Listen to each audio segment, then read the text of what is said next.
കൂട്ടുകാർക്ക് നല്ലൊരു രാത്രി ആശംസിച്ചുകൊണ്ട് മാമ്പഴത്തിന്റെ പുതിയ വീഡിയോയിലേക്ക് സ്വാഗതം. നമുക്ക് നേരെ ബാലന്റെ ഗോമതിയുടെ നാളത്തെ നല്ലൊരു പ്രമോ വിശേഷം കണ്ടാലോ. അങ്ങനെ ഇന്നത്തെ വിശേഷത്തെ നമ്മൾ കണ്ടു. ആന്റെയും മിത്രയുടെയും വിവാഹമൊക്കെ കഴിയുവാണ്. വിവാഹമൊക്കെ കഴിഞ്ഞാലും ആദ്യം മീനാക്ഷിയും ഗോമതിയാണ് വീട്ടിലേക്ക് വരുന്നത്. കാരണം അവിടുത്തെ സിറ്റുവേഷൻ എന്താണെന്നും അറിയത്തില്ല. ഈ സമയം ജാനകിയാണ് പറഞ്ഞത്, ആദ്യം നിങ്ങൾ വീട്ടിലേക്ക് ചെല്ല്, അതിന് പുറകെ ആന്റെയും മിത്രയും പോയാൽ മതിയെന്ന്. അങ്ങനെ ഒരു ടാക്സി ഒക്കെ വിളിച്ച ആദ്യം മീനാക്ഷിയും ഗോമതിയും കൂടെ വരുവാണ്. അപ്പൊ വരുന്ന വഴിക്ക് മീനാക്ഷിക്ക് അതുപോലെ തന്നെ ഗോമതിക്ക് നല്ല ടെൻഷൻ ഉണ്ട്. വഴിക്ക് എത്തി കഴിഞ്ഞപ്പോഴത്തേനും തന്നെ ഗോമതി പറഞ്ഞു, അതെ ഒരു കാര്യം ഇവിടെ വണ്ടി നിർത്താൻ പറയണം. വണ്ടി നിർത്തി കഴിഞ്ഞപ്പം ഗോമതിക്ക് വല്ലാത്ത ടെൻഷൻ. ഗോമതി മീനാക്ഷിയോട് പറഞ്ഞു, അതെ ഞാൻ ചെയ്ത് തെറ്റായി പോയ മോളെ, എനിക്കറിയില്ല ഇനി എന്ത് ചെയ്യണമെന്ന്. ആ നല്ല കഥയായി അമ്മേ, ഇതെല്ലാം കഴിഞ്ഞു കഴിഞ്ഞിട്ടാണ് അമ്മ ഇതിനെക്കുറിച്ച് സംസാരിക്കുന്നത്. അമ്മ ഇനി ഇപ്പൊ ഇങ്ങനെ പറഞ്ഞിട്ട് കാര്യമുണ്ടോ? അതൊക്കെ മുമ്പ് നോക്കണമായിരുന്നു. അമ്മ മുമ്പ് തീരുമാനം എടുക്കണമായിരുന്നു. അമ്മ ഒരു ഉറച്ച തീരുമാനം എടുത്തു. ആന്റെയും മിത്രയുടെയും വിവാഹം അത് നടത്തി കഴിഞ്ഞിട്ട് ഇനിയിപ്പം അത് പറഞ്ഞിട്ട് വല്ല കാര്യമുണ്ടോ? ഇപ്പം ആര്യന്റെ ഭാര്യയാണ് മിത്ര. ആ ഒരു ചിന്ത അമ്മയ്ക്ക് വേണമെന്ന് പറയാം.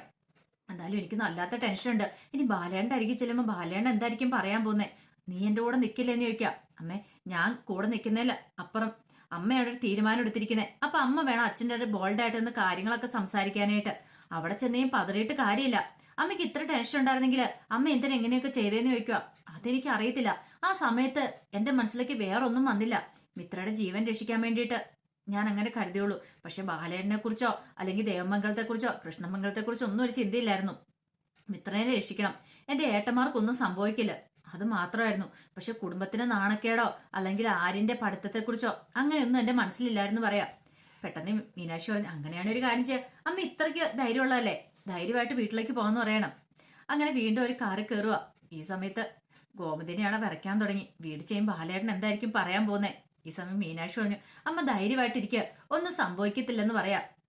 ആ സമയത്തൊക്കെ ആന്റെ മനസ്സിൽ വല്ലാത്തൊരു ടെൻഷനായിരുന്നു. നന്ദനനെ താൻ കടയിൽ കണ്ടില്ല. ഒരു പക്ഷേങ്കിൽ ആരായിരിക്കും നന്ദനൻ?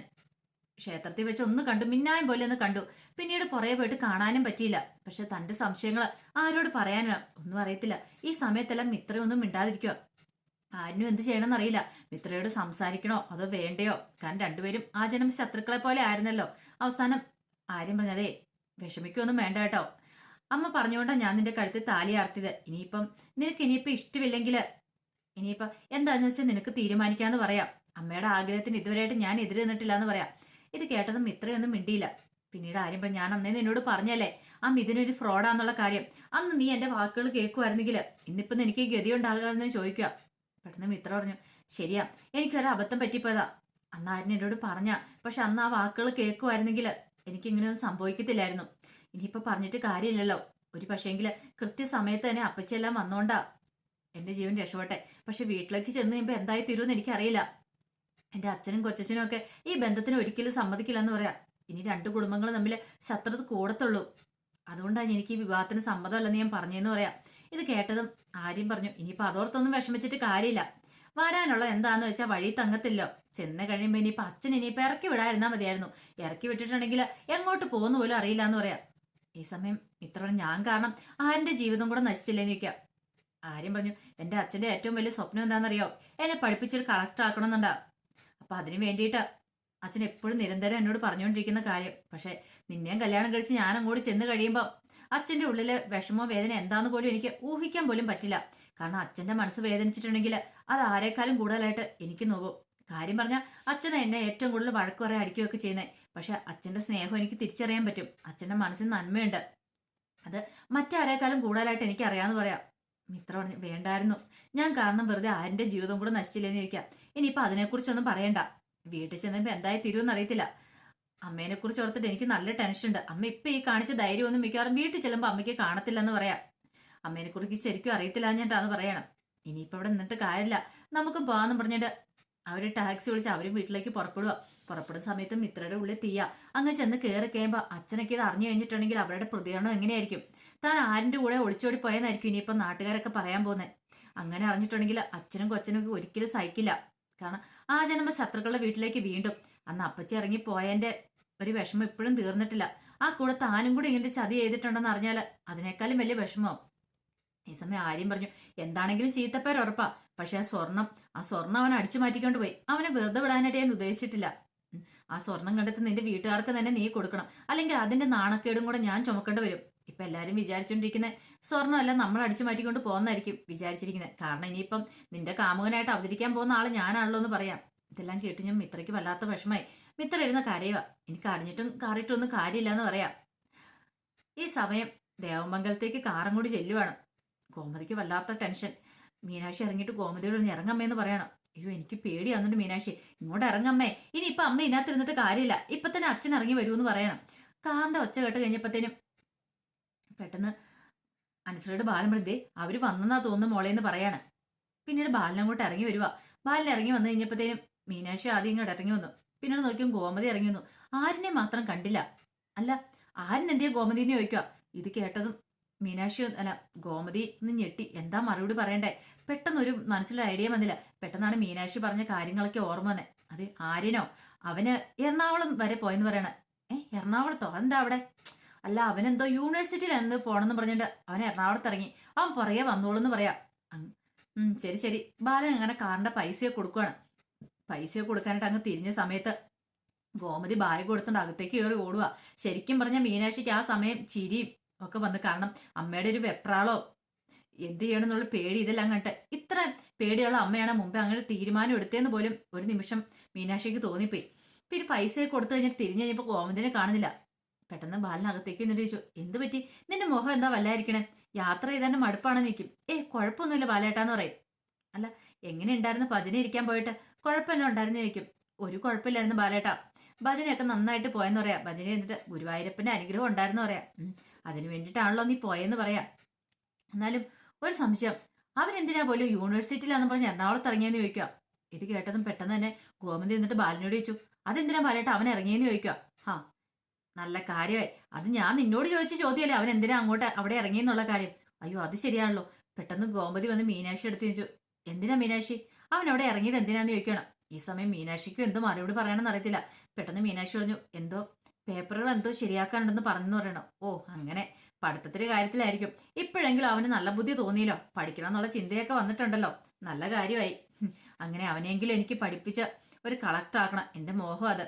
പിന്നീട് ഗോമതി പെട്ടെന്ന് വെച്ചു, അവിടെ എങ്ങനെയായി ബാലേട്ടാ? അന്തേട്ടൻ അച്യുതേട്ടൻ വളരെ കണ്ടോന്ന് ചോദിക്കണം.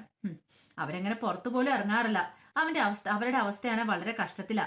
കാരണം 2 വിവാഹമല്ലേ ഒരുമിച്ച് മുടങ്ങിപ്പോയത്. മിത്ര എന്നാലും ഈ ചതി ചെയ്യുന്ന ആരും പ്രതീക്ഷിച്ച കാര്യമല്ലോ. എന്നാലും ആ കൊച്ചിന് ഇത് എങ്ങനെ ചെയ്യാൻ തോന്നി പോലും. എന്താണെങ്കിലും കൊണ്ടുപോയത് ഏതവനാണെങ്കിലും അവൾക്ക് ഒരിക്കലും ഒരു ഗതി കിട്ടുമെന്ന് എനിക്ക് തോന്നില്ല. കാരണം ആ വീട്ടുകാരുടെ കണ്ണീര് അത് മാതിരിയാന്ന് പറയാം. അത് കാരണം ഗോമതി പെട്ടെന്ന് പറഞ്ഞു, അയ്യോ അങ്ങനെയൊന്നും പറയല് ബാലേട്ടാന്ന് പറയാം. അതെന്താ? അയ്യോ അങ്ങനെ പറയില്ലെന്ന് പറയാം. എന്താ ഗോമതി നീ എന്താ അങ്ങനെ പറഞ്ഞെന്ന് ചോദിക്കാം. അല്ല നമ്മുടെ മിത്രമോളല്ലേ, ഒന്നും അല്ലേലും അവിടുത്തെ അല്ലേ, അതുകൊണ്ടാണ് ഞാൻ പറഞ്ഞല്ലോ. ഓ അങ്ങനെ. ഈ സമയം ഗോമതി അതെ എനിക്ക് വല്ലാത്തൊരു തലവേദന എന്ന് പറഞ്ഞ് അകത്തേക്ക് അങ്ങോട്ട് കയറി പോവാണ്. മീനാക്ഷിയും പെട്ടെന്ന് മുറിയിലേക്ക് അങ്ങോട്ട് കയറിപ്പോയി. മീനാക്ഷിക്കും എന്ത് ചെയ്യണമെന്ന് അറിയത്തില്ല. ഇനിയിപ്പോൾ ഈ കാര്യങ്ങളൊക്കെ ആരോട് പറയും? കുറച്ച് കഴിയുമ്പോഴത്തേനും അവരിങ്ങോട്ട് വരും. വന്ന് കഴിയുമ്പോഴത്തേനും അച്ഛൻ സത്യങ്ങളൊക്കെ അറിയും. അപ്പൊ എന്താ ചെയ്യേണ്ടതെന്ന് അറിയത്തില്ല. പിന്നീട് മീനാക്ഷി എന്ത് ചെയ്യുവാണ്, ചെന്നിട്ട് ആകാശിനെ ഫോൺ വിളിക്കുവാണ്. ആകാശ് കടയിൽ നിന്ന് വന്നിട്ടുണ്ടായിരുന്നില്ല. അങ്ങനെ ആകാശിനെ ഫോൺ വിളിച്ചു. ആകാശിനെ ഫോൺ വിളിച്ചിട്ട് ആകാശിനോട് പറഞ്ഞു, അതേ ആകാശേട്ടൻ താമസിക്കുമെന്ന് ചോദിക്കുക. ഇല്ല ഞാൻ നേരത്തെ വരും. എന്താ? അല്ല ചോദിച്ചാൽ ഞങ്ങൾ വീട്ടിൽ വന്നിട്ടുണ്ടെന്ന് പറയണം. അത് കേട്ടത് ആകാശം എന്നാ ഞങ്ങൾ പെട്ടെന്ന് വരാമെന്ന് പറയണം. അങ്ങനെ ആകാശം ആനന്ദം എല്ലാവരും എത്തി. ഈ സമയം ആകാശിനെ വിളിച്ചുകൊണ്ട് മീനാക്ഷി മുറിയിലേക്ക് കയറി പോവാം. പിന്നീട് പറഞ്ഞതേ ഞാൻ പറയാനുള്ള കാര്യം കേട്ടിട്ട് ആകാശേട്ടനൊന്നും പറയില്ലെന്ന് പറയണം. എന്താ മീനാക്ഷി എന്താ കാര്യം എന്ന് ചോദിക്കുക. അല്ല ചില കാര്യങ്ങളൊക്കെ എനിക്ക് സംസാരിക്കാനുണ്ട്, എങ്ങനെയാ അത് പറയണമെന്ന് എനിക്ക് അറിയില്ല എന്ന് പറയാം. നീ കാര്യം പറ എന്താന്ന്. അല്ലെങ്കിൽ തന്നെ ഇവിടെ കുറെ ദിവസങ്ങളായിട്ട് മൊത്തം പ്രശ്നങ്ങളൊക്കെ ആയിരുന്നു. കൃത്യസമയത്ത് ഞാൻ എത്തിയത് കൊണ്ടാ അവിടെ ആണെങ്കിൽ ജീവൻ രക്ഷപ്പെട്ടെ. അല്ലെങ്കിൽ തന്നെ അമ്മാവിന്റെ ജീവൻ അല്ലെങ്കിൽ എന്ത് ചെയ്യണം എന്ന് പോലും അറിയത്തില്ലാത്ത അവസ്ഥയിലായിരുന്നു അവരെല്ലാരും കൂടെ. ആ കൃത്യസമയത്ത് തന്നെ ഞാൻ ഓടിയെത്തി കഥ തുറന്നില്ലായിരുന്നെങ്കിൽ, ചവിട്ടി പൊളിച്ചില്ലായിരുന്നെങ്കിൽ അമ്മാവന്റെ ജീവൻ അതോടുകൂടി തീർന്നേനം എന്നൊക്കെ പറയണം. അങ്ങനെ അവിടുത്തെ ഓരോ കാര്യങ്ങളെല്ലാം പറയുന്നുണ്ട്. പക്ഷെ ഈ സമയത്ത് മീനാക്ഷിയുള്ള തീയ. എന്താ മീനാക്ഷി നിനക്ക് എന്നോട് എന്തോ പറയാനുണ്ടെന്ന് തോന്നല്ലോ, കാര്യം എന്താന്ന് ചോദിക്കാം. ഇത് കേട്ട മീനാക്ഷി പറഞ്ഞു, അതെ എനിക്ക് എങ്ങനെ പറയണമെന്ന് അറിയത്തില്ല, അച്ഛന്റെ മുന്നിൽ എങ്ങനെ അവതരിപ്പിക്കണമെന്ന് അറിയത്തില്ല, ഞങ്ങൾ ആകെപ്പാടെ പെട്ട് നിൽക്കാന്നുള്ള കാര്യം നീ പറ. അതെ ആരിന്റെ വിവാഹം കഴിഞ്ഞെന്ന് പറയാ. ഇത് കേട്ടതും ആകാശിച്ച് നീ എന്താ മീനാക്ഷി പറയുന്നത്? ഇതേ വെറുതെ തമാശ കളിക്കരുതെന്ന് പറയാണ്. തമാശ അല്ല, ആരിന്റെ വിവാഹം കഴിഞ്ഞു? ആരുമായിട്ട്? മിത്രമായിട്ടെന്ന് പറയാ. ഇത് കേട്ട ആകാശം ഒന്നുകൂടെ ഞെട്ടി. മിത്രമായിട്ടോ? നിനക്ക് എന്റെ സ്ഥലകാലം ബോധം നഷ്ടപ്പെട്ടോ എന്ന് ചോദിക്കാം. അല്ല ഞാൻ സത്യമായിട്ടുള്ള കാര്യം പറയണേന്ന് പറയാ. പിന്നീട് അവിടെ നടന്ന കാര്യങ്ങളെല്ലാം പറയുവാണ്. ഇത് കേട്ട് ഇനിയിപ്പോ ആകാശ് പറഞ്ഞു, ദൈവമേ ഇനിയിപ്പോ എന്ത് ചെയ്യും? ആരെന്നെങ്ങാനും മിത്രേനെയും കൂടെ ഇങ്ങോട്ട് വന്ന അച്ഛൻ എന്ത് ചെയ്യുമെന്ന് പോലും അറിയത്തില്ലോ എന്ന് പറയാം. എനിക്കറിയത്തില്ല. അമ്മ ആകെപ്പാടെ വിഷമത്തില്ല.